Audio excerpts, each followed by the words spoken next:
The camera would have loved them. Ryan Keller and his wife Melissa looked like the couple every magazine dreamed of. Him in tailored suits, her in silk dresses that shimmered beneath city lights. Their photos filled Melissa's social feed. Rooftop dinners, weekend getaways, matching smiles captioned #PowerCouple. To strangers, they were the definition of success. To Ryan, they were something close to perfect. At least that's what he kept telling himself. Every morning, Ryan left their sleek downtown apartment precisely at 7:30. Tie knotted, briefcase in hand. Melissa would still be in bed, scrolling through her phone, editing last night's posts. "Don't forget to like the Maybach post," she'd call out playfully, her voice echoing through the minimalist hallway. He'd smile, but only halfway. "You mean the car we can't afford?" He'd reply softly, almost to himself. At Arden Financial, Ryan was known for precision, the man who never made emotional decisions. But recently, his focus had been slipping. He'd stare at the spreadsheets and see Melissa's face instead. Her words replaying. "We deserve better. Better clothes, better vacations, a better life." Each time she said it, it sounded less like a dream and more like a demand. Their evenings followed a script. Melissa would pour wine and talk about engagement rates, followers, sponsorship deals. Ryan would listen, nod, pretend to care. He'd ask how much she'd spent that week, and she'd roll her eyes, saying, "It's not spending, it's investing in the brand." The air would grow tense, then soft again. An unspoken truce sealed with a kiss and another photo. To everyone else, the Kellers were thriving. Inside their penthouse, silence filled the spaces between their conversations. The love was still there, somewhere, buried beneath layers of pride. But lately, Ryan felt it slipping away, like a fine thread unraveling in his hands. One evening, Melissa returned from an influencer gala glowing with excitement. Her perfume hit him before her words did. "You won't believe it," she said, twirling in her heels. "Derek from Lux Motors wants to collaborate. He says my aesthetic screams luxury. I could be the face of their new campaign." Ryan looked up from his laptop. "Car dealerships need influencers now? Not dealerships. Brands," she corrected sharply. "You wouldn't understand." He exhaled through his nose, forcing a smile. "If it makes you happy, Mel." "It's not just about happiness," she said, eyes flashing. "It's about image. We can't look small, Ryan." The word small lingered like a slap. Ryan had worked 15 years to climb from a broke intern to a senior analyst. He didn't feel small, but with Melissa, he often did. She measured success in things that sparkled, not instability. Later that night, as she showered, Ryan glanced at her phone lighting up beside him. Notifications flooded in, likes, comments, one new message from a name he didn't recognize. Derek Lux Motors. The preview read, "You looked incredible tonight. That color was made for you." Ryan turned away quickly, ashamed at the curiosity twisting inside him. He wasn't jealous, not yet, just uneasy. Something about the way she spoke of this Derek unsettled him. But he said nothing. Melissa emerged wrapped in a towel, humming to herself, water still dripping from her hair. "What?" she asked when she saw his face. "Nothing," Ryan said, forcing calm. "Just tired." She smiled, kissed his cheek, and whispered, "Get some rest, baby. Big things are coming for us." When she turned away, Ryan watched her reflection in the mirror. Confident, glowing, untouchable. He envied how certain she seemed of everything. That night, he lay awake long after the city went quiet. The moonlight spilled across their room, catching the edges of her designer purse on the dresser, the faint hum of her phone charging beside it. He wondered how much all of this cost, not just in money, but in something deeper. In the darkness, Ryan's thoughts whispered like ghosts. When did love become a performance? When did she stop seeing me and start seeing herself? He closed his eyes, promising himself that tomorrow he'd stop worrying. That maybe she was right. Maybe they did deserve better. But outside, parked beneath the streetlight, a black Maybach gleamed. His leather still smelled new. And though Ryan didn't know it yet, that car would soon cost him everything. The morning began like any other. Coffee brewing, muted sunlight stretching across the kitchen counter. Ryan sat in silence, scrolling through market reports, trying to ignore the faint laughter coming from the bedroom where Melissa filmed a morning routine video. The image of that black Maybach from the night before still lingered in his mind, though he convinced himself it was someone else's. His phone buzzed, unknown number. He almost ignored it. "Mr. Keller?" a polite voice asked. "This is Laura from Crestline Bank. We're calling about your overdue payment on the vehicle loan ending in 4937. Ryan frowned. "I don't have a vehicle loan with Crestline." A brief pause. Paper shuffled on the other end. "Sir, the records show a Maybach S-Class financed under your name 3 months ago. 2 payments missed." His heart stuttered. "That's impossible. There must be a mistake." "I understand, Mr. Keller, but your digital signature is verified. Would you like us to email the contract?" He hesitated. "Yes, send it." When the email arrived, Ryan opened the PDF, scrolling quickly, his name, his address, his ID number, and then his signature. His own handwriting stared back at him, looping and confident, perfectly forged. Melissa appeared behind him, adjusting her robe. "Who was that?" He didn't answer at first. "A bank," he said finally. "They claim I took a loan for a car." Her brow furrowed, too quickly, too performed. "That's weird. Some scam." "Maybe," he said, still staring at the document. The silence between them thickened. He noticed how her perfume lingered longer than usual, how her tone was just slightly defensive. "Babe," she said, walking over, placing a hand on his shoulder. "You worry too much. Banks mess up all the time." Ryan nodded slowly. "Yeah, maybe you're right." But something inside him shifted. A quiet, invisible click. At work, he couldn't focus. Every keystroke felt heavy. During lunch, he called the bank again, asking for verification. They confirmed the contract had been signed in person at Lux Motors. That name again, Lux Motors. His stomach tightened.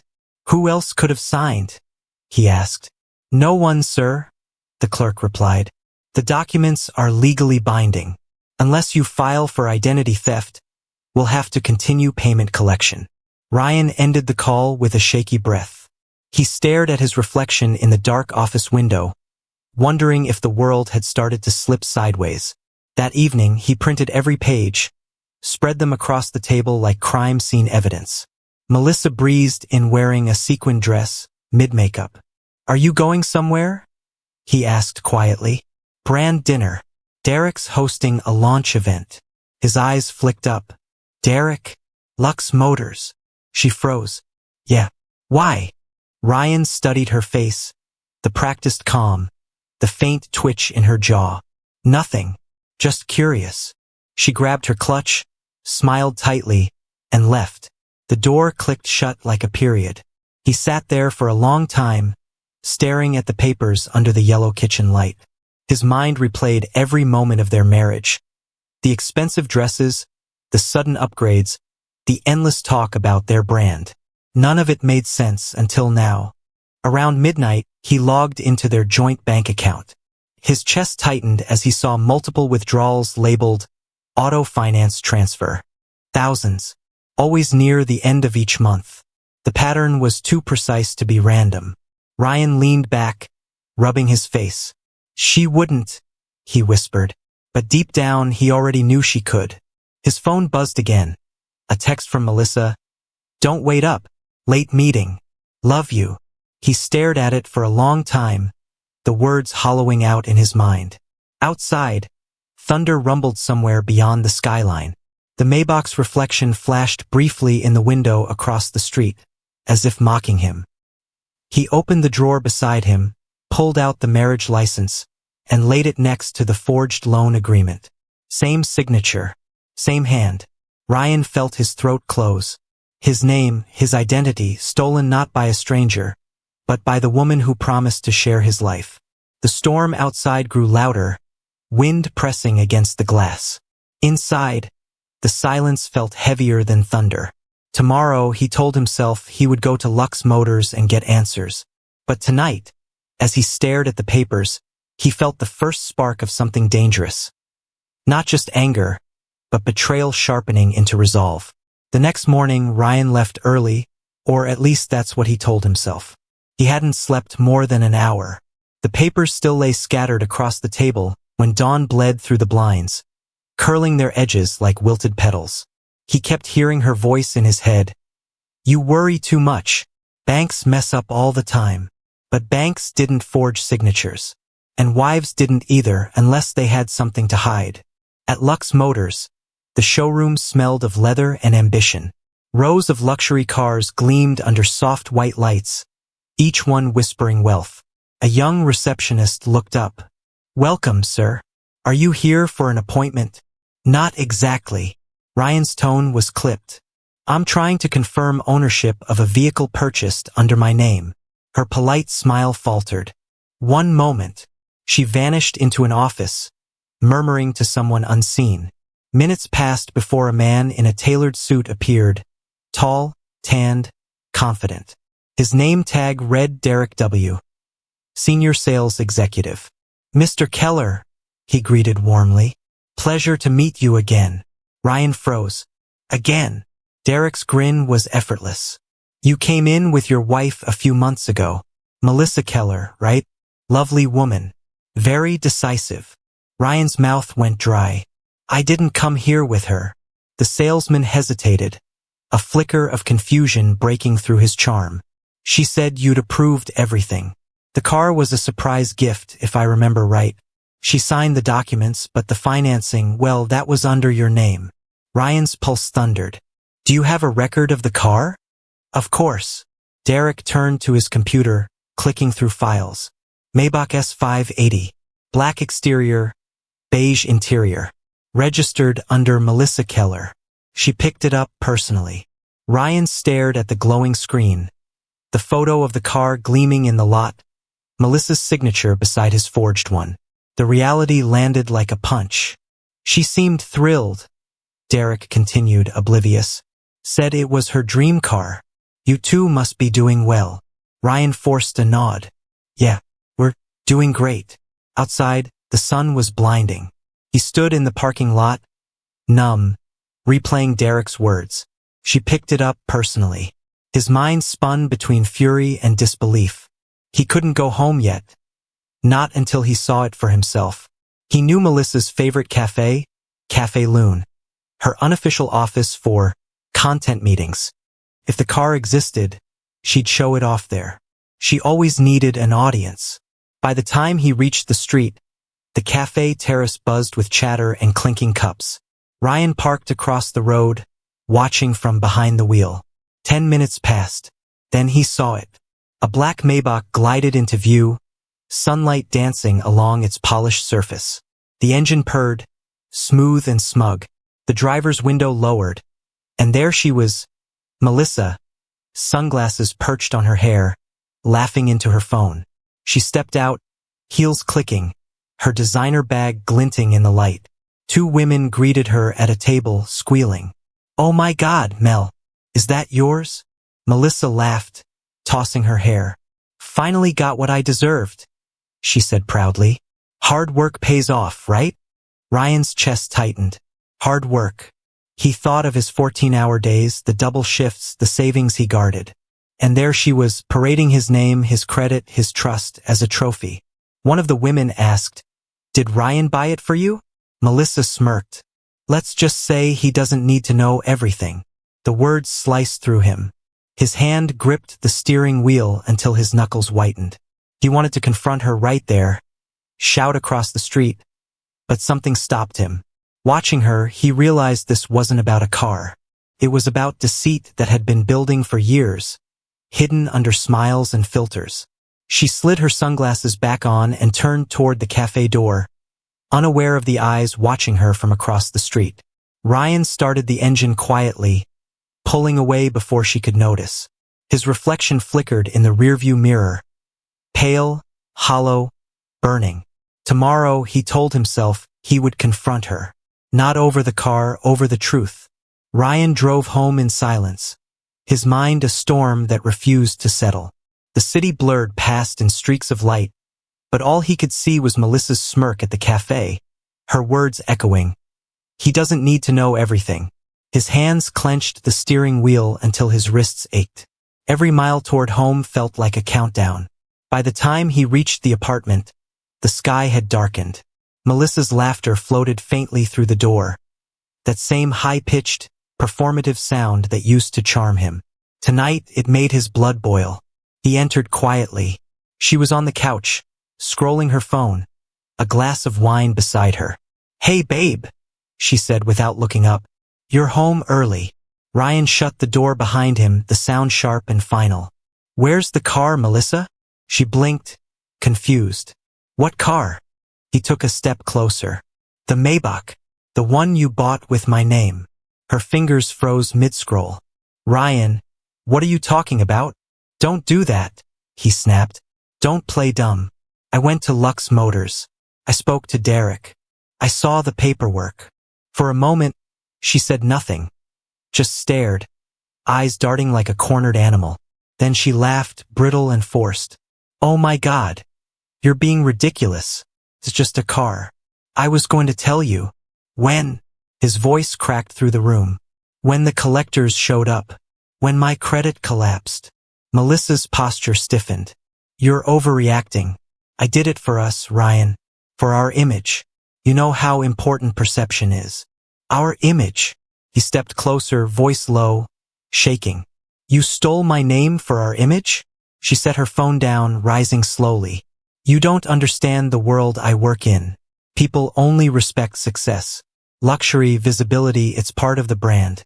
I was building something for us. By lying," he spat. "By signing my name, my life, to your fantasy?" Melissa crossed her arms, chin lifting. "I knew you'd never agree. You're too cautious. Too small-minded about money." The word hit him like a slap, small-minded. He took a step back, breathing hard. "You think this is about money?" She shrugged. "You've always been afraid of spending. You'd rather save for emergencies than live. I wanted to show you what's possible." Ryan's laugh was hollow. "You wanted to show me? You humiliated me, Melissa. You forged my signature. You lied to my face every day." Her expression softened briefly, then hardened again. "I did what I had to do, and it worked. Look at the attention I'm getting, partnerships, invites. People finally see us as we deserve to be seen." He stared at her, realizing something had broken long before tonight. "You don't want a marriage," he said quietly. "You want an audience." Her face tightened. "Don't you dare judge me. You think working spreadsheets all day makes you better than me? Everything you own, everything you are, it's because I made us look successful. You'd still be invisible without me." The words burned. He took another step closer, his voice trembling. "You stole from me, Melissa." She rolled her eyes. "Stop being dramatic. You'll get over it." He slammed his hand against the wall, making her flinch. "This isn't something I get over. You crossed a line you can't uncross." Her eyes glistened. Anger or fear, he couldn't tell. "I said I did it for both of us," she shouted. "Don't lie," he roared back. "You did it for yourself. For likes. For strangers who don't give a damn about you." The air cracked between them, heavy and electric. Melissa's breath came fast. "You're scaring me," she whispered. Ryan's chest heaved. "Good," he said softly, almost to himself. Then he turned away, trembling, ashamed of the heat rising inside him. But Melissa followed, her tone sharper now. "You think you're some victim? You think you're perfect? You hide behind your morals because you're too weak to take risks." He spun around. "You call this a risk? It's a crime." She smirked, bitter and cold. "Maybe it's only a crime if you get caught." The words landed like gasoline on fire. Ryan's hand shot out, gripping her arm. "Don't ever say that again." She struggled, eyes wide. "Let go of me." For a heartbeat, neither moved. Her bracelet dug into his skin. The wine glass toppled, shattering on the floor. He released her, stumbling back, horror flickering in his eyes. Melissa stared at him, shaking. "You've lost it," she said quietly. "You need help." Ryan's breath trembled. "No," he whispered. I just finally see who you are. She turned away, grabbing her purse. I'm staying at Jenna's tonight. He didn't stop her. The door slammed behind her like thunder. Ryan stood alone in the silence, the shards of glass glittering at his feet, the faint smell of spilled wine heavy in the air.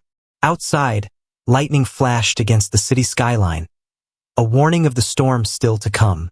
The apartment still smelled faintly of spilled wine and perfume. Ryan hadn't slept since Melissa stormed out. Her absence filled the rooms like fog, silent, suffocating. He replayed their argument again and again, her words cutting deeper each time. Maybe it's only a crime if you get caught. By morning, something inside him hardened. He needed answers, not assumptions, not guesses, but truth. And he knew exactly where to find it. Lux Motors opened at 9. Ryan arrived 15 minutes early, standing in the drizzle outside the glass doors. When the lights flickered on inside, he stepped in, calm on the surface but hollow underneath. Derek was there, the salesman from before. Impeccable as always, hair slicked back, smile too polished to be sincere. Mr. Keller, Derek said smoothly, approaching with open arms. Back so soon? Don't tell me there's an issue with the vehicle. Ryan studied him for a long moment. You could say that. Derek's grin faltered. Well, I assure you, any maintenance concerns can be. This isn't about maintenance, Ryan interrupted. It's about my wife, Melissa Keller. A flicker of tension crossed Derek's face. Right? Melissa. Lovely woman. Hope everything's all right. Depends on how you define all right, Ryan said coldly. I know she forged my name on those documents. What I don't know is what you knew. The salesman's expression shifted, charm curdling into caution. Mr. Keller, I assumed you were aware. She said the financing was arranged between you two. Everything seemed legitimate. Ryan leaned closer, voice low. You expect me to believe you never noticed she came in alone? That she handled all the paperwork herself? Derek's jaw tightened. Look, I don't make a habit of questioning my clients' marriages. She said you were too busy. I wanted to help her. She was persuasive. Persuasive? Ryan repeated, the word bitter on his tongue. You mean attractive? Derek hesitated, eyes darting away. She knew what she wanted, and she knew how to get it.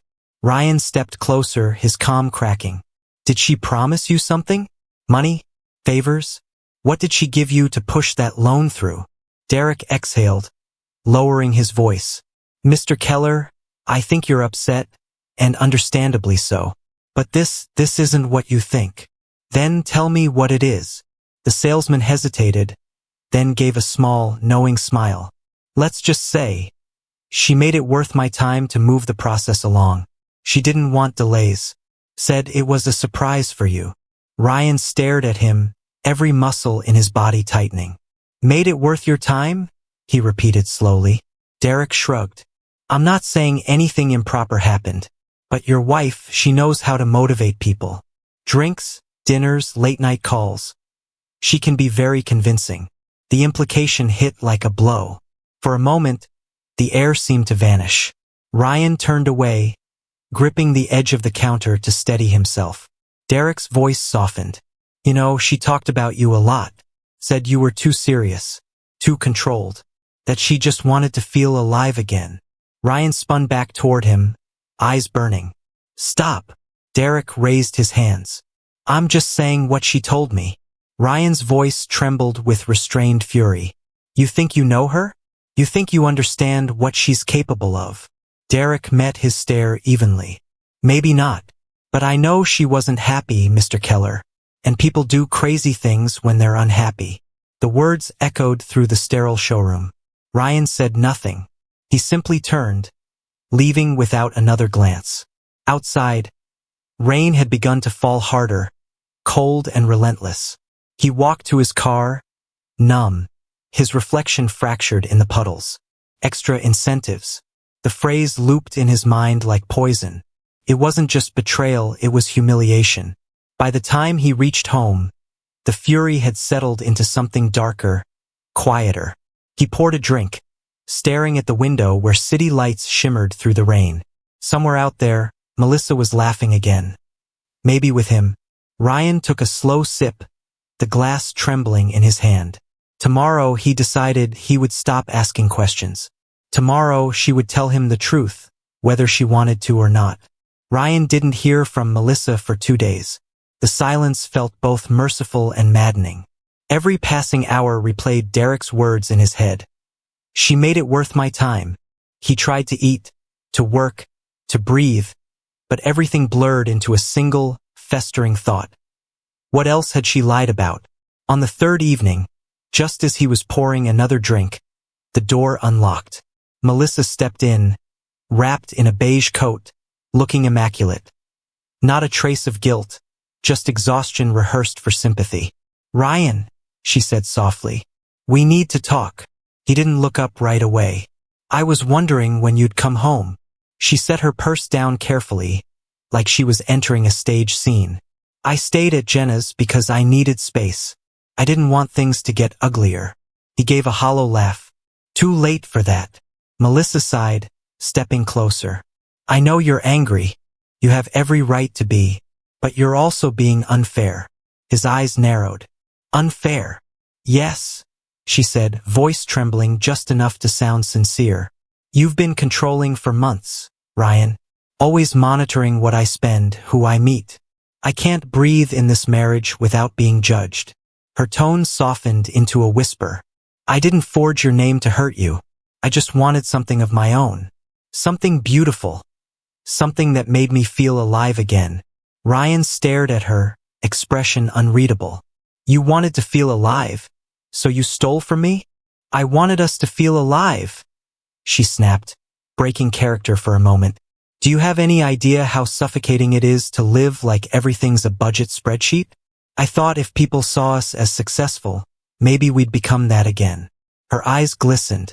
She reached for his hand, tears trembling on her lashes. "I'm sorry, Ryan. Please don't hate me. We can fix this." For a moment, her performance worked. The tremor in her voice, the vulnerability. It all felt real enough to soften something inside him. He looked at her, and for the briefest second, he saw the woman he'd fallen in love with, spontaneous, radiant, alive. Then his phone buzzed. Melissa flinched slightly. Ryan glanced down. A notification. "Your Apple ID was used to sign in on a new device." His stomach dropped. He unlocked the screen and opened his account settings. Another device had recently synced, Melissa's old tablet, the one she used for brand management. Her expression changed the moment he noticed. "What are you doing?" she asked. "Just checking something," he said quietly. He opened the synced messages. Dozens of unread texts appeared instantly. A string of conversations between Melissa and Derek W. He scrolled. The first few were harmless, talk about the car, scheduling. But then the tone shifted. "Derek, you looked stunning last night. That dress should be illegal." Melissa, "Flattery won't get you faster paperwork." Derek, "Didn't seem to stop you last time." Melissa, "Careful, Mr. W. My husband's boring, not blind." Ryan froze. His pulse roared in his ears. He kept scrolling messages about deals, commissions, bonuses, and one that made his hands shake. Melissa, "Once the loan clears, he'll never know. I'll handle the rest." The room tilted. He looked up slowly. "You and Derek," he said, his voice calm but sharp. "How long?" Melissa's face drained of color. "What?" "You heard me." He held up the phone, her own words glowing between them. "How long have you been lying to me?" She stepped back, eyes darting. "Ryan, it's not what it looks like. He helped me with the financing. It was professional." "Professional?" Ryan's voice cracked. "Flirting your way into debt fraud is professional now?" She crossed her arms, defensive. "You're twisting everything."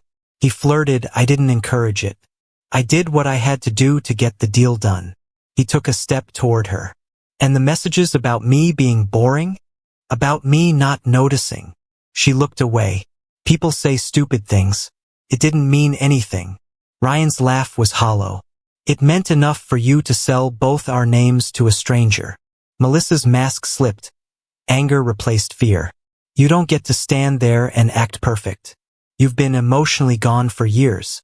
You stopped seeing me long before Derek ever did. He stared at her, words caught in his throat. For a moment, neither spoke. Just the hum of the refrigerator and the sound of rain starting outside. Finally, Ryan whispered, "Maybe I didn't see you. Maybe I didn't want to see who you've become." Melissa's eyes hardened. "Then maybe you never really knew me." She turned away, retreating to the bedroom. The door slammed shut. Ryan stood frozen, phone still in hand, the glow of betrayal lighting the dark room. He scrolled one last time and found a final message sent 2 nights ago. "Derek, she won't forgive you if she finds out. Meet me tomorrow, we'll figure something out." Ryan read it twice. His reflection stared back from the screen, pale and hollow. Tomorrow. He would make sure they figured everything out.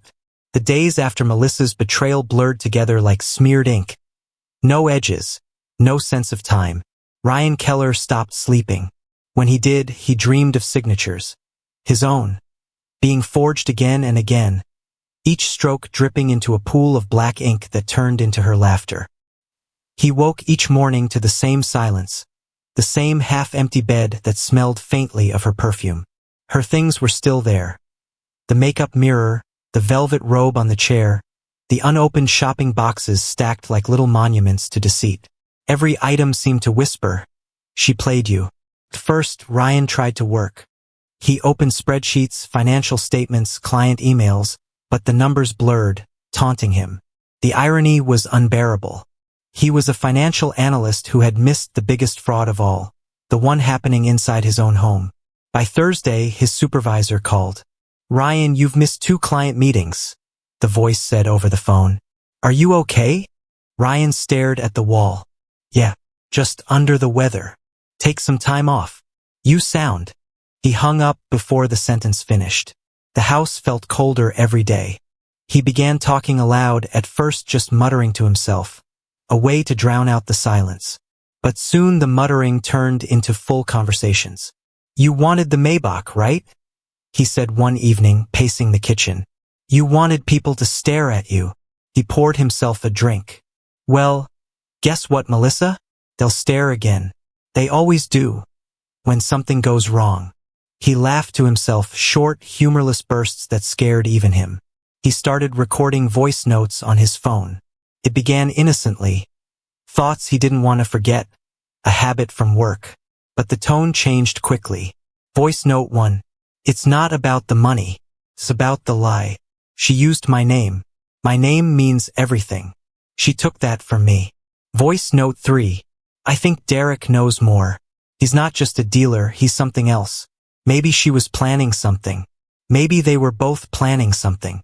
Voice note 6. "I saw her post again. She deleted the comments, but I saw them. People calling her brave, strong, independent. Nobody knows what she really is." His friends began to notice the shift. Ethan, a colleague, stopped by one afternoon after Ryan ignored his calls. The apartment was dim, the curtains drawn. The air smelled of stale coffee and whiskey. "Jesus, man," Ethan muttered, looking around. "What happened to you?" Ryan barely looked up. "Just dealing with something. You look like you haven't slept in a week." Ryan gave a small, crooked smile. "Sleep is for people who don't have to think." Ethan frowned. "You're scaring me a little. What's going on?" "Nothing," Ryan snapped. Then softer. "It's fine. She's fine. Everyone's fine." Ethan hesitated.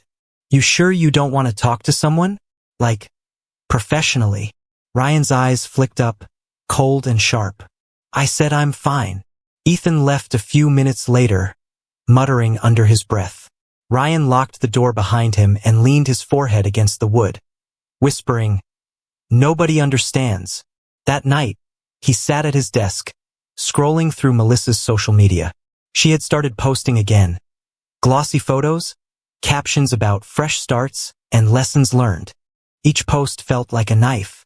Her smile looked wider than ever. He zoomed in on one image. Melissa posing beside the Maybach, sunlight catching her diamond bracelet. The caption read, "Everything I've built, I've earned.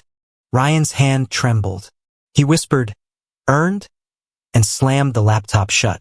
The next recording was longer, slower, darker. Voice note 9. I tried to forgive her. I really did. But she's proud of what she did. She's flaunting it. Everyone thinks I'm the fool. The joke. Derek thinks he's untouchable. But maybe he forgot I know numbers, records, contracts. I can find everything. I can fix everything. He started walking the neighborhood late at night, muttering as he went.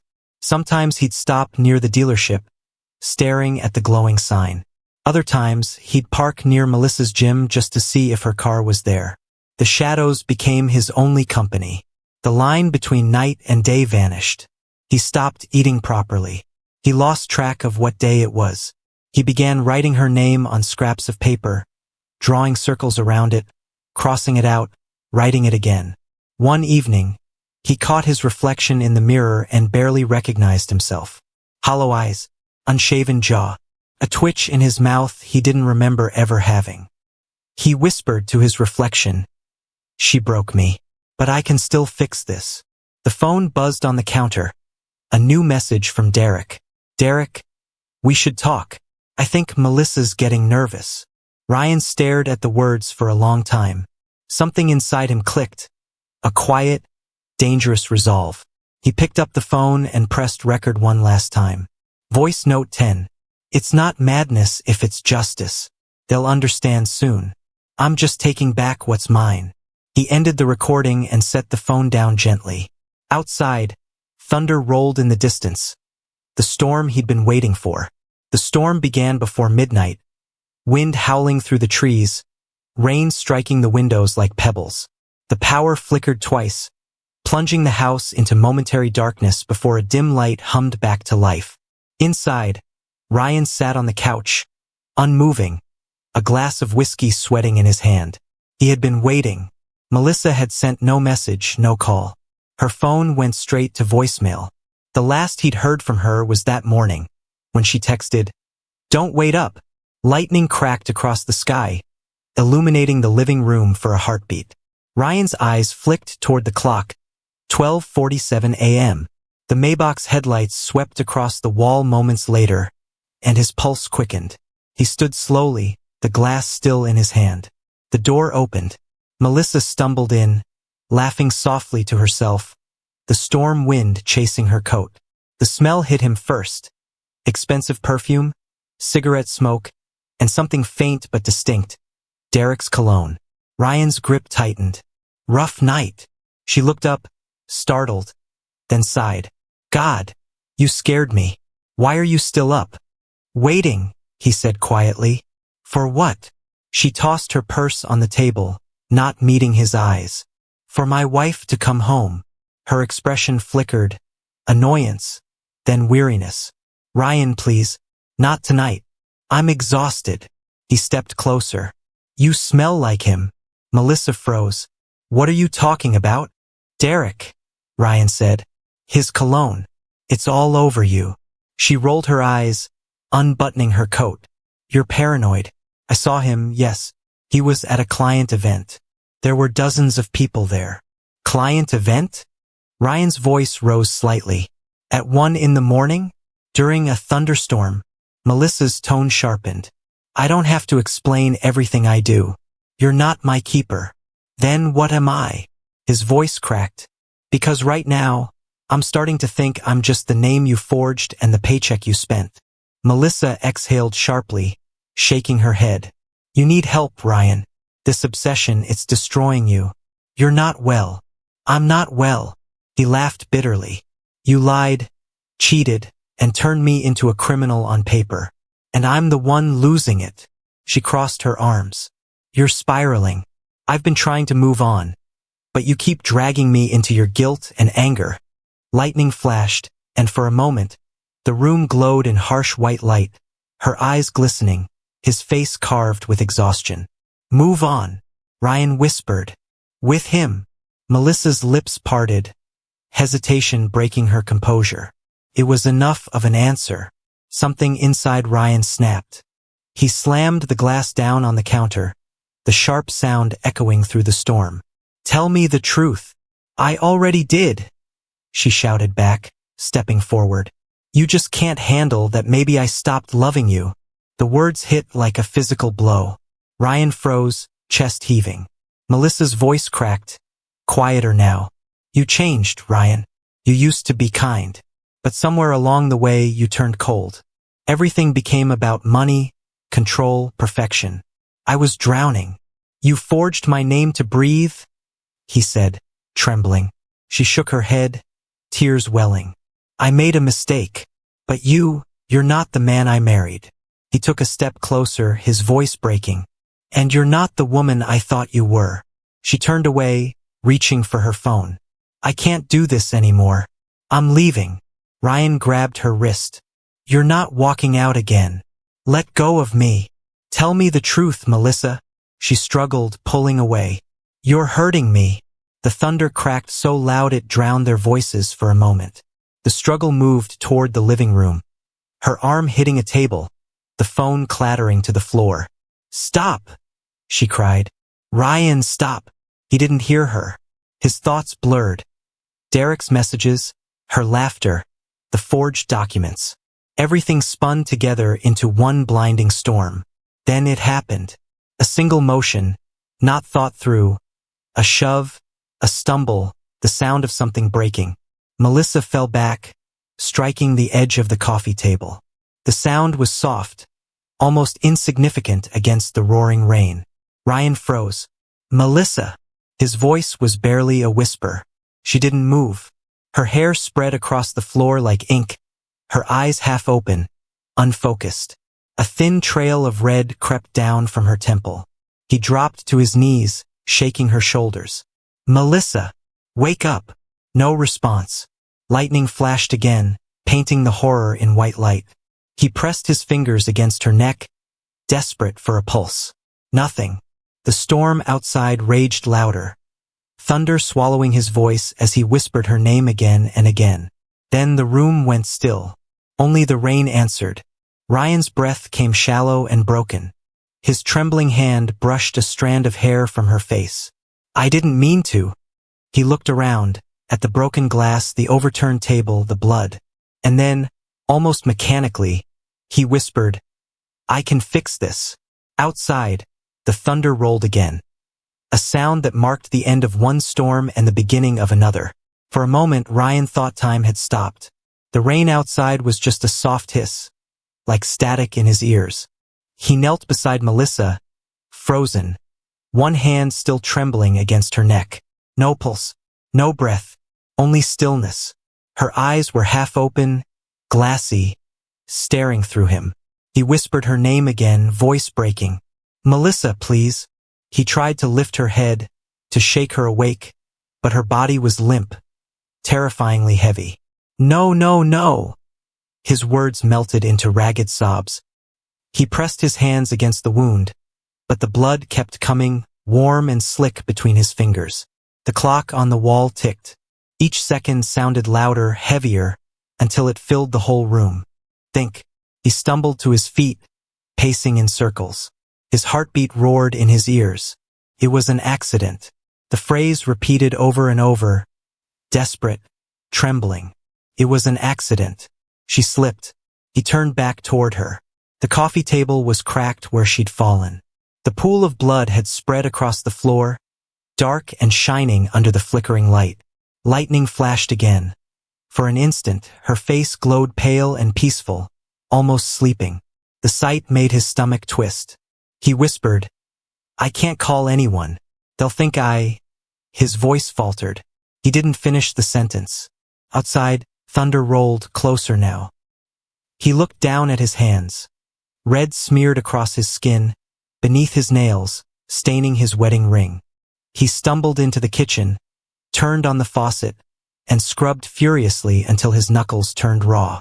The blood swirled down the drain like a confession. But when he looked up, her reflection was still behind him in the mirror. He turned sharply, gasping, but she hadn't moved.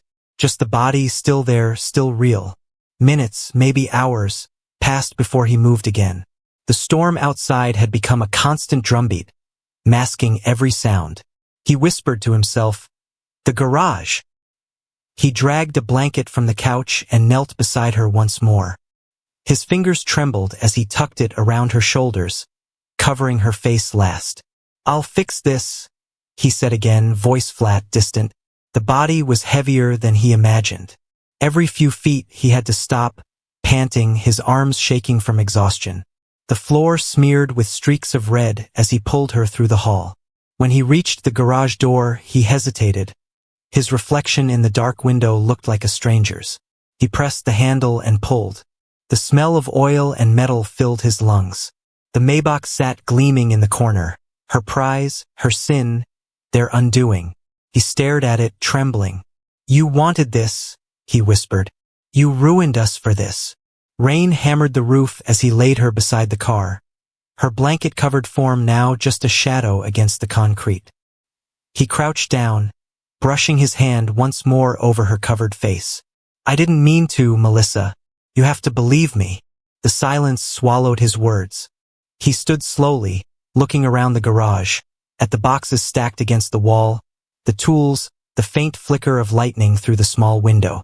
He noticed his footprints in blood leading from the house. He froze. He fetched a rag, water, anything he could find, scrubbing the floor until the stains faded into faint smudges. The air smelled of bleach and rain. His mind raced, sharp and frantic. No one can know. No one can see this. When he finally stopped, he stood over her again. His breathing slowed. His hands hung limp by his sides. The thunder outside began to fade, replaced by the low hum of the garage light. The world seemed to exhale, leaving only him and the silence he'd created. He stared at the Maybach one last time. Its surface reflected both of them, the car and the man who had destroyed everything for it. His voice came out as a whisper, hoarse and hollow. "It's over." But even as he said it, he knew it wasn't. Somewhere in the house, his phone buzzed. A single message lighting the screen. "Derek, did she tell you everything?" Ryan turned toward the sound, the color draining from his face. The rain hadn't stopped after all. It only sounded quieter from where he was standing. The storm had passed, leaving behind a heavy, metallic stillness. The house smelled faintly of bleach and rain. Ryan Keller moved like a man underwater, his mind detached from his hands as he scrubbed the hardwood, changed his shirt, and threw the bloodied rags into the washing machine. The rhythmic hum of the spin cycle became his heartbeat. He worked through the night, cleaning, deleting, erasing. Melissa's phone was wiped clean, her social media accounts deactivated. Every text thread between them gone. The neighbors would remember the argument, maybe, but not the details. He rehearsed his story again and again until it sounded real. By morning, Ryan had become an actor. When a coworker texted asking if Melissa was all right, he replied, "She left. Needed space." The words sat on the screen, foreign and hollow. He sent them anyway. Over the next few days, he maintained the illusion. He went to work, smiled when spoken to, answered questions with careful pauses. "Yeah, things were rough. She's staying with her sister, I think." He almost believed it himself. But the nights were unbearable. The first time he heard her voice, it was faint, just a whisper behind him as he brushed his teeth. "Ryan," he froze, toothpaste foaming at his lips, eyes darting to the mirror. Nothing, only his reflection, pale, eyes rimmed in red. By the third night, it wasn't whispers. It was laughter, her laughter, drifting from the garage like perfume. He went down there, barefoot, half dreaming. The garage light flickered once before steadying. The Maybach gleamed softly under its cover, like something sacred and cursed. He stood before it, trembling. "I'm sorry," he said, voice cracking. "I didn't mean." His words caught in his throat. He placed a hand on the cold hood. "You shouldn't have done this to us, Mel. Why did you make me?" Silence. Then a soft knock. 1, 2. He turned sharply, nothing but shadows. His chest tightened. He stumbled back into the house, shaking, clutching at his temples. Sleep became an enemy. He lay awake, replaying her final words, her expression, the sound of rain mixing with her cry. He told himself he'd done what any betrayed man would do. But guilt is clever, it doesn't shout, it seeps. He began hearing her voice in the smallest things. The clink of wine glasses, the wind brushing through curtains. You loved the car more than me, didn't you? One evening, he found himself back in the garage, sitting on the floor beside the covered Maybach. The air was cold, heavy with oil and regret. You know, he whispered, I was going to forgive you. I really was. If you had just said sorry. If you had just looked at me and meant it. He leaned back against the concrete wall. But you laughed. You laughed, Mel. A tear slipped down his cheek. He wiped it away roughly. Now look at us. He stayed there for hours, unmoving, until dawn crept through the small window. Dust floated in the pale light like tiny ghosts. The next week, he stopped answering calls. He ignored messages from Melissa's parents, co-workers, even the bank. The house decayed with him. Dishes unwashed, curtains drawn, air stale. Still, he returned to the garage every night, drawn like a moth to guilt's flame. Sometimes he whispered apologies. Other times, he argued with her voice as if she stood right there. Neighbors noticed his lights flicking on at odd hours. They whispered about the smell. Faint at first, then stronger with each passing day. Ryan didn't notice. He was too busy talking to the silence, too lost inside the echo of her laughter, the phantom footsteps behind him. And every time he left the garage, he looked back once. At the Maybach, the gleaming tomb of everything he once loved. 3 weeks had passed since the storm. The air in the neighborhood was warming again, the scent of spring mixing with the faint rot of forgotten rain. Ryan Keller hadn't left the house in days. Curtains drawn, lights off. His world had shrunk to the size of 4 rooms and a single truth he could no longer escape. He told everyone Melissa had gone away. A sudden trip to California. A break to clear her head. He even posted once on her social media, copying her style so carefully it made him sick. Sometimes walking away is the only way to find yourself again. The comments flooded in "Stay strong, girl. You deserve peace."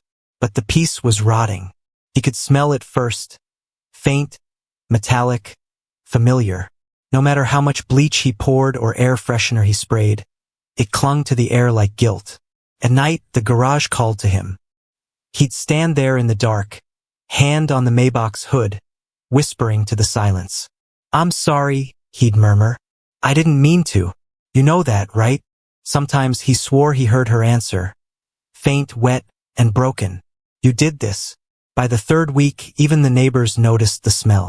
Mrs. Daly from across the street mentioned it first. "Dead animal, maybe," she told her husband. Coming from the Keller's garage. On the 4th day, someone called the police. Ryan was in the shower when the doorbell rang. 2 knocks, then another. He froze, heart thundering. Water dripped down his face as he turned off the faucet and listened. "Mr. Keller? This is the police. Could you open the door? Please?" His breath caught. "1 second," he called, scrambling for a towel. When he opened the door, 2 officers stood there, one older, one young. The older one spoke first. "Sorry to bother you, sir. We received a call from one of your neighbors about a strong odor coming from your garage. Mind if we take a look?" Ryan's throat went dry. Yeah. Sure, maybe a raccoon or something." He led them through the hallway. The floorboards creaked beneath his bare feet. Each step toward the garage felt heavier, slower, like walking through water. When he opened the door, the stench hit them instantly, thick, sour, unmistakable. The younger officer gagged, covering his mouth. "Sir," the older one said carefully, "we'll need you to step back." Ryan blinked. "I can explain." "Step back." They moved forward, flashlights cutting through the dim light. One beam landed on the Maybach, dust-coated now. Another caught the corner of the blanket, soaked dark, stiff, unmoving. The officer's voice dropped. "Dispatch, we've got a body." Ryan stumbled backward, hitting the wall. "Wait. No. Listen to me. It's not what it looks like." But the words didn't matter. The world had already shifted. Within an hour, the driveway was filled with flashing lights. blue and red dancing off the rain-streaked windows. Neighbors stood behind fences, whispering. The air buzzed with radios, commands, cameras clicking. Ryan sat on the steps, wrists cuffed, staring blankly at the pavement. His face was pale, his lips trembling. He barely reacted when Detective Harrow approached. "Ryan Keller," the detective said, crouching beside him. "We found your wife's body. Do you want to tell me what happened?" Ryan looked up slowly, eyes hollow. "It was an accident," he whispered. "An accident? She fell. I tried to help her. I panicked." The detective nodded slightly. "You also cleaned the scene, hid the body, deleted messages, and forged a post in her name." Ryan blinked, tears forming. "I was scared. I thought I could fix it." "Fix it?" Harrow leaned closer. "You can't fix death, Ryan." For a long moment, Ryan said nothing. Then his breathing quickened. He looked up at the detective, voice trembling. "She ruined everything. The car, the lies, the way she looked at me, like I was nothing. I just wanted her to stop. Just stop." The words tumbled out, fractured and desperate. Harrow stared at him, silent, as Ryan's confession poured forth. About the loan, Derek, the storm, the fight, the blood. His voice cracked halfway through, dissolving into sobs. When he finished, the detective stood slowly. "Turn off the recorder," he said to the officer beside him. Ryan's head dropped into his hands. "I didn't mean to," he whispered again, over and over, as if the repetition could rewrite the truth. Outside, the Maybach was being towed, the same car that had cost him everything. And in the distance, thunder rumbled once more, faint but relentless, as if the storm had been waiting for this moment to return. The courtroom was cold, bright, and merciless, a place stripped of sympathy. Ryan Keller sat at the defendant's table, wrists resting on the edge, his eyes fixed on nothing. His once carefully groomed hair hung limp, his face drawn and colorless. Weeks of confinement had hollowed him out. He didn't speak unless spoken to, and even then, his voice was barely more than a whisper. The trial was short. The evidence was overwhelming. Surveillance footage, bank records, digital traces, the falsified posts, and most damning of all, his own confession. The jury didn't take long to deliberate, but the prosecution still walked through every detail, every stain, every hidden message. When they projected the photograph of the garage, a collective shudder passed through the room. Ryan didn't look away. He couldn't. It was as though the image itself had already carved itself into his skull. Melissa's stillness, the shadowed Maybach behind her like a monument to his destruction. His lawyer leaned in. "Ryan, you don't have to take the stand. We can plead diminished capacity. You were under psychological distress." Ryan's lips twitched in something that wasn't quite a smile. "No," he murmured. "I'll speak." When he rose, there was a murmur through the courtroom. Reporters lifted pens. Cameras clicked. Ryan's eyes swept the room. The judge, the jury, the empty seat where Melissa's family had refused to sit. "I'm not here to fight," he began, his tone low but steady. "I did what they said I did. I killed her." A hush fell over the crowd. "But you should know it didn't start with hate. Started with love. Real love. Or at least what I thought it was." He paused, swallowing hard. "I gave her everything. My time, my trust, my pride. But when she started lying, I couldn't see her anymore. Only what she took from me. That's when love turned into ownership. I didn't want to lose her, but I didn't want her free either. I thought if I controlled her, I'd feel safe again. Instead, I destroyed everything." He looked down at his hands. "She didn't ruin me. We ruined each other." A reporter scribbled furiously. The judge's gavel tapped once. Ryan continued, voice fading. "If I could go back, I'd walk away that night. I'd let her go. But I didn't, because pride wouldn't let me. And pride is the most expensive thing a man can own." When he finished, there was silence. The prosecutor didn't cross-examine. There was nothing to question. The verdict came swiftly, guilty on all counts. Second-degree murder, tampering with evidence, fraud. The judge's tone was firm, his expression tired. Mr. Keller, you let anger masquerade as love. And now, your punishment is the consequence of that lie. Ryan nodded once. No tears, no plea, just the weight of finality pressing down like stone. Outside the courthouse, the sky was clear for the first time in weeks. News vans lined the street, microphones thrust forward as the verdict was announced. Somewhere in the crowd, Derek watched, his face unreadable. When asked for comment, he only said, "They were both already broken." Months later, the Maybach went up for auction. Once a symbol of success, it now sat under fluorescent lights in a warehouse, its gleaming surface dulled with dust. No one mentioned the blood that had once dried beneath its bumper. The car sold for far less than its value, a ghost of what it represented. The final narration lingered like the echo of thunder. Love without trust becomes control. Control without compassion becomes cruelty. And pride devours everything in its path. As the camera panned out from the auction floor, Ryan's voice was heard one last time, from an old recording found on his phone. "I thought winning meant never losing her. I didn't realize I'd already lost myself." The screen faded to black.